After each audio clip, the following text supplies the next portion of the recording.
the whole integration with your e-commerce platform is much better. So it's like API to API synchronization. The whole delivery time is shorter than the e-packet. So back to the question, if you want to be simple, is it's better to use e-packet if the product is cheap, or use the, as you call it, special line or dedicated line service. So in this episode, I'm going to interview Eric, who owns a shipping company that specializes in shipping to the US and to Europe. Hope you enjoy. Okay, so Eric, thank you so much for attending this interview here at the Borderless Commerce channel. So please, before we get started, let the audience know a little bit about yourself and what you do in China. Okay, so Eric is my English name. I gave it to myself when I was in college. And my Chinese is Yang Xiang. So basically, me, Yang is my surname, like is Yang, simple translation. And also Xiang means fly. My mother want to give me fly high. So so mine is Yang Xiang or Eric. And what I have been doing here in China is I started my own business like in 2016. At that time, I wanted to make a product myself. And then I made a product and then made, because one of my team member knew how to make a video. So we made a video for our product. And then I took the video and showed the resellers, potential resellers. And one of the businessmen said, okay, your product is just, nah, so, but your video was very well, very well done. So, and then I started on the video production business and mainly help the Chinese companies which go overseas. Oh, for example, nowadays there are a lot of Chinese companies, run projects on Indiegogo, Kickstarter, there's crowdfunding platforms. Where on the other hand, there are a lot of sellers on Amazon marketplace, especially the US marketplace. There are tons of Chinese sellers, but in order to sell better on the US marketplace, they have to make their brands or products look less China or Chinese. We research how the American commercial was made, so we kind of copycat, to make a video which looks less like China style. So gradually, I got into this cross-border e-commerce business, helping the Amazon seller or Indiegogo project owners. Nowadays, it is D2C, direct to customer trend, which basically uses Shopify to sell products to the rest of the world. So from this video production business, I moved into the shipping business because my shipping business client and the video production client, they're actually the same group of people. So this is why I can do this two things at the same time. For the service I can offer to the business people which outside China is shipping service. So help them to ship their products in the fashion of like a single parcel or like a bulky cargo, from China to, rest of the world, but mostly to North America and European countries. So yeah, this is what I do. Yeah, that's a great backstory. And not only because of this pandemic, but also beforehand, e-commerce has always been popular. Amazon FBA. I actually didn't realize until I actually got into China how popular FBA was, because most of the products come from China. True. And there are actually a lot of Chinese vendors that use Amazon FBA. They ship the goods to the US. Yes. And they start doing their business that way by customizing their products. So yeah, that business is here for the long run. It's not going to be disappearing anytime soon. A lot of my audience, they're from all over the world. I have a lot from Africa, from the United States, and some from the European countries. And a lot of them are just starting out. And what I want to do is show them how they can start on their own and be independent. But they always run into the problem of shipping because of domestic platforms in China like Taobao, Weidian, 1688. They most of the time don't offer international shipping, so they need a forwarder. So if there's someone in the USA or the European market that just wants to start, how would you recommend they get started with products they want to sell? And let's just say this product is 2 kilograms or less, a small product, maybe like a clothing brand or a small gadget that's easily shipped. So what would be your advice? Okay, so actually, shipping parcels directly from China to other countries has been, this business has been going on for decades. Initially, it was done by two channels. One is called the postal channels, like China Post or Singapore Post or other countries' post service. First, it's very slow, and of course, it's cheaper. It's very cheap compared to use the second one, which I'm going to say is the international express service, like DHL, FedEx, UPS, which is very, very expensive. So most of the time, you'll find the shipping cost is much higher than the product cost itself. So now, the trendy methods is first, let's say if you want to ship the packet to a lot of countries, the postal service, aka e-packet from China Post, is still the primary choice because it can ship to almost anywhere in the world. And also, of course, there is a limitation which the package or the parcel should be less than 2 kilograms. And the second one is, for example, if you want to ship the package from China to North America, to European countries. So there is an alternative solution. In China, we call it a special line or dedicated line. So there are companies like 4PX, they're very big, and Yun Express. And there are quite other companies now they are doing this. My company also doing this. So basically, what this solution does is we collect all the parcels and consolidate them into one big package or one big cargo, and then we rent space or rent cargo flight, and then we fly to the destination country. Let's say, for example, US, and then we fly the whole cargo to Los Angeles or New York, and then we do the custom clearance. And then there's a transition office, and then we use the USPS or UPS or FedEx to ship or to deliver locally. So, and then it's all consolidated.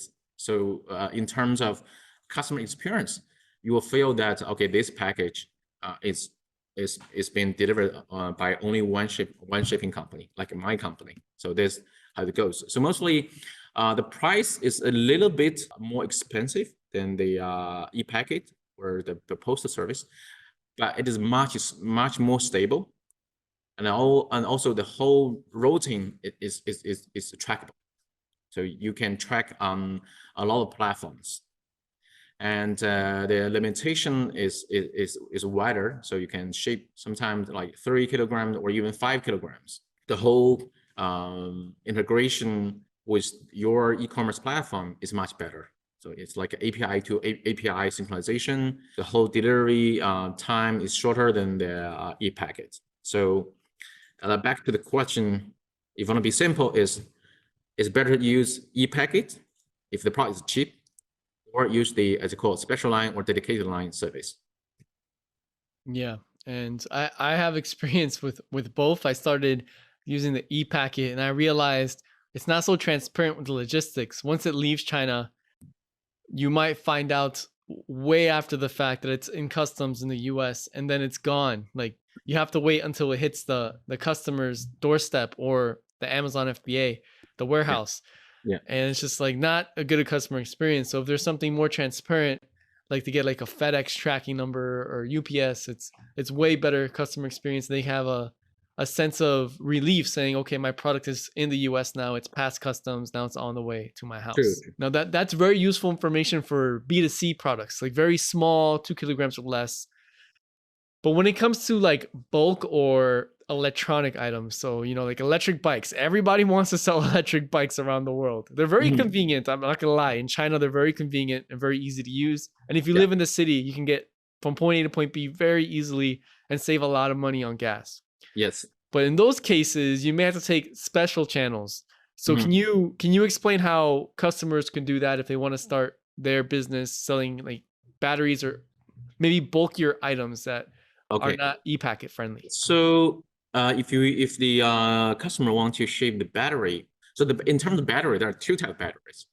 It's the battery. First battery is like built-in battery. Let's say into a smartphone, right? So this is built-in battery.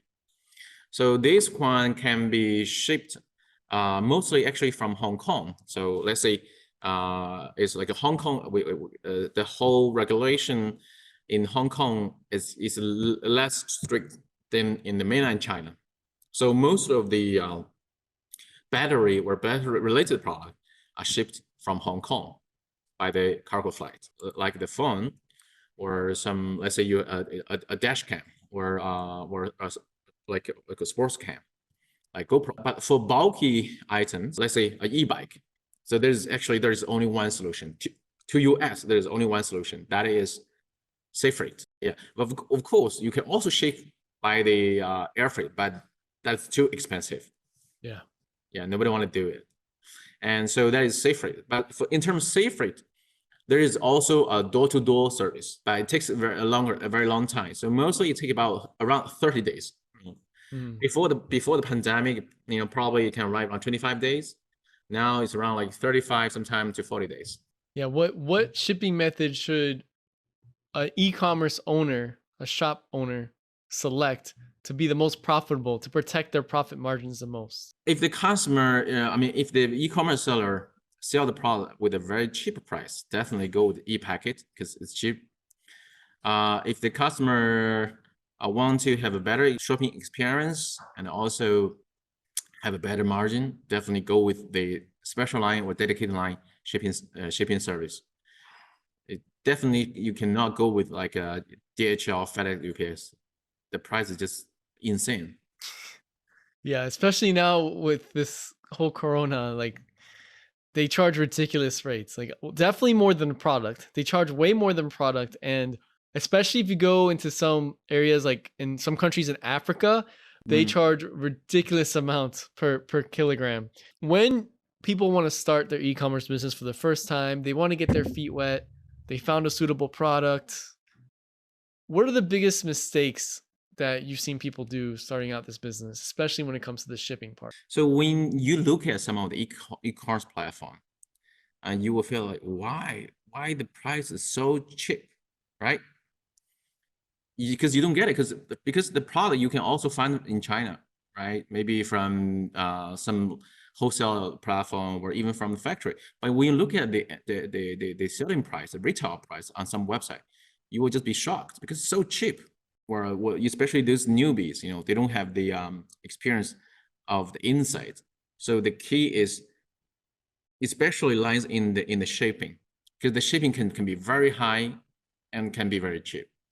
So the biggest mistake is they just go to the open market and check their website and never talk to the insider.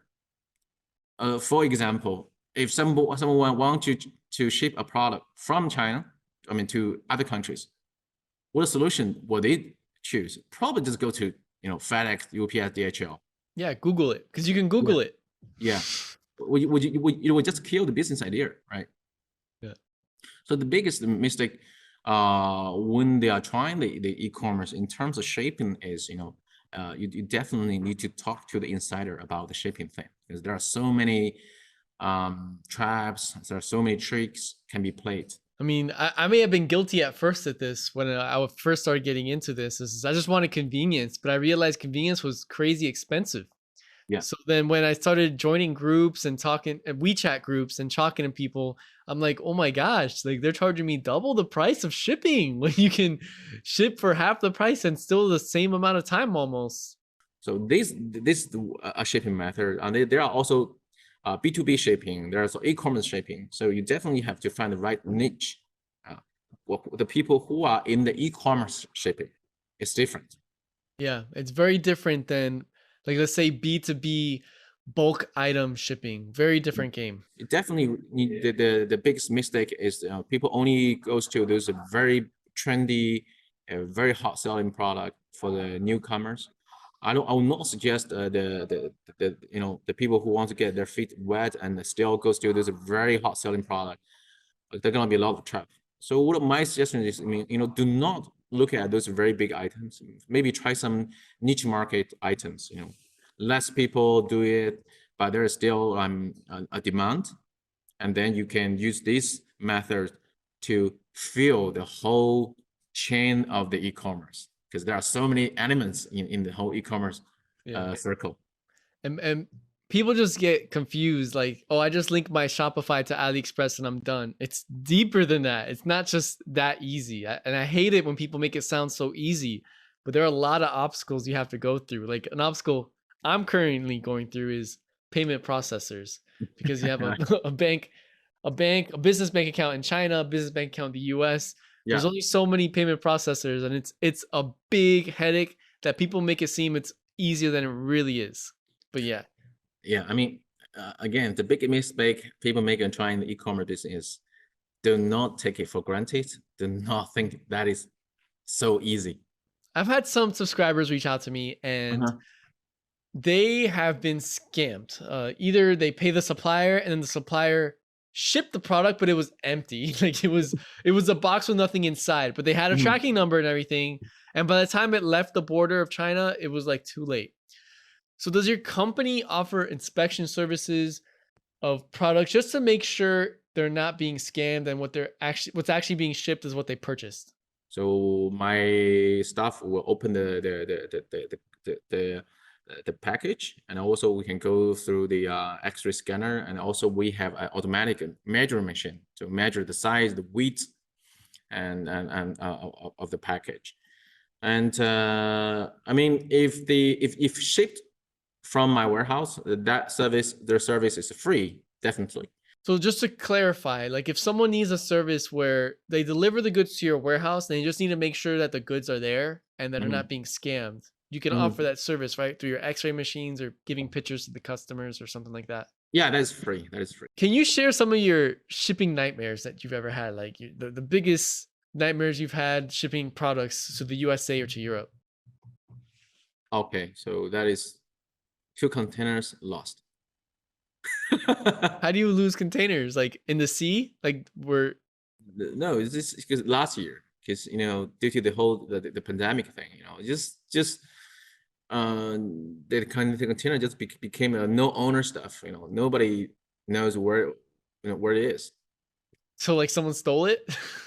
It's really likely because there's like the container lost to the ocean, and also due to the whole like congestion in the ports. I mean, a lot of like a container get lost. It happens, it happened a Yeah. lot, Yeah. especially last year, and this year still happens. Yeah, it still happens. Like I got a notification like 2 months ago about a whole container yard, just not a container yard, a cargo on the ship just going into the ocean Yeah, because of the imbalance. People not doing the math right when they want to calculate how much the product should weigh, how much the cargo should weigh on the ship, and it affects business. mhm, So would you mind talking a little bit deeper about that? So if your container were to just disappear, how can you protect yourself? Not only you as a shipping company, but let's say as mhm. a e-commerce person, is there like some insurance that you can purchase or something you can do in advance to at least Okay. get the product back or at least some of the money back? There are a few things. One is insurance, but most of the small and medium-sized FBA or e-commerce sellers, they don't really buy insurance. And so there is insurance available. We can also buy the insurance, on behalf of our clients. Yeah. So a recommendation I guess we can both make is if you're just doing onesies and twosies, maybe you can risk not getting that insurance to protect your profit margin. But if you're shipping bulk to like Yeah, a warehouse, you should definitely get the insurance just to protect yourself in yeah, the event something were to happen. Of yeah, course, most of the time it doesn't happen. yeah. Most of the time it doesn't. It's just the 1 or 2 times that it does. But if it happens, it's gonna be a lot of loss, especially for people who ship with a container. Yeah, if they like rented a whole container full of goods, yeah. Yeah, and also the second scenario is for example, let's say if a customer ship with me, using the direct line parcel shipping service, so they're gonna be a compensation if a package was lost. So if you could leave the audience with one piece of advice, what would it be, especially for those wanting to start their e-commerce business? Find a partner who can help you to uh, run errands or just do some coordination in China. It does helps. It helps a lot. Yeah. But the key is to understand the mentality of Chinese businessmen. And second, Yeah. to to have the insights or experience in this business. Otherwise, you'll get a lot of trouble. Yeah, they'll find ways to take advantage of you if you don't know Yeah, how they think and how they get motivated. Really, how they yeah. get motivated. Let's say one example is if some of the people always come to me, hey Eric, can you find me a factory? It's, of course, yes, there are a lot of factory available because some of my friends also run the factory, but it's difficult to talk to factory because when you talk to factory, they always talk about MOQ, Yeah. right? But They what if just care about the number. yeah, what if you just get started, and how can you afford a big MOQ? And also in terms of like insights, for example, if you are just into the FBA, you want your package to be shipped in a faster fashion to the warehouse to the Amazon FBA warehouse. So you'll probably end up using DHL or UPS, and you do not pay attention to the value on in the invoice. You do not pay attention the potential tax may occur. So all those things will probably add up or will eat up your profit. Yeah, that's why I always recommend people to try small first so that they can go through the process fully, Yeah. 100%, so that they know, okay, I've done this a couple times, I know what to expect, so now I can order in bulk. Like go through the process of going through customs, of paying tax, of getting the item at the final destination or at the FBA warehouse, wherever it is, and Mm. then start letting the business come in further. Yeah, I mean, how to avoid the tax or duty, it's also one expertise. Legally. Yeah, legally. I Making mean, sure the invoice and the product you buy is less than the threshold, like those kinds of yeah, evidence. I mean, legally, at least from the business perspective, it's legal, right? There are a lot of operations, but it's Yeah. not done by you, but it's done by the service, the third party, whatsoever. But in terms yourself, is it legal? Yeah. Yeah. Okay. So yeah, I mean, the best way is to find someone on the ground here in China who can help you to do something or share the insights to avoid troubles. Yeah. Okay. That's some great insight. Thank you so much, Eric. If anyone wanted to get in contact with you, what would be the preferred method for you?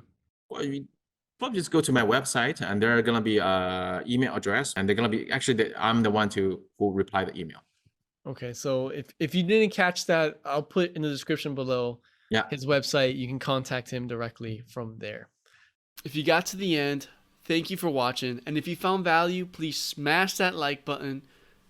Let us know in the comments below if you like this kind of content so I can bring more people to interview in the future. You can also contact me on social media if you have any questions. Let's make sourcing easy.